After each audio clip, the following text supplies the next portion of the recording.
বিসমিল্লাহির রহমানির রহিম। আসসালামু আলাইকুম। কাঁচা আমের টক ঝাল মিষ্টি আচারটা বানায় ফেললাম। সেই একটা লোভনীয় হয়েছে। ঠান্ডা হওয়ার পরে আপনাদেরকে আর কি দেখাচ্ছি। যে না খাবে সে সত্যিই মিস, মানে মিস আর মিস, মানে জীবনটাই মিস, এরকম একটা ব্যাপার স্যাপার।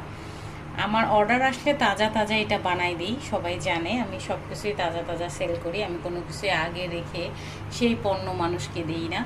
সেই একটা মজাদার লোভনীয় একটা আচার হয়েছে। কাঁচা আমের এই টক ঝাল মিষ্টি যে আচারটা 250 গ্রাম হচ্ছে দাম 200 টাকা।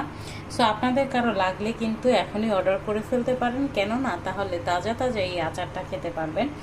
এক্স্যাক্ট যে সুন্দর কালারটা সেটা মনে হয় আসতেছে না, না কি বুঝতেছি না।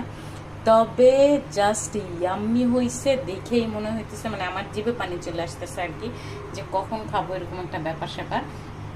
সেলও করবো আর এখান থেকে নিজের জন্য একটুখানি রাখবো। নিজের রুহকে শান্তি তো দিতে হবে খেয়ে আর কি। তো ভালো থাকেন সবাই, আজকে বিদায় নেই। আর কাঁচা আমের আচার যদি লাগে তাহলে টক ঝাল মিষ্টি আচারটার জন্য কিন্তু আমার কাছে অর্ডার করে ফেলতে পারেন। আল্লাহ হাফেজ, ভালো থাকেন সবাই, টাটা।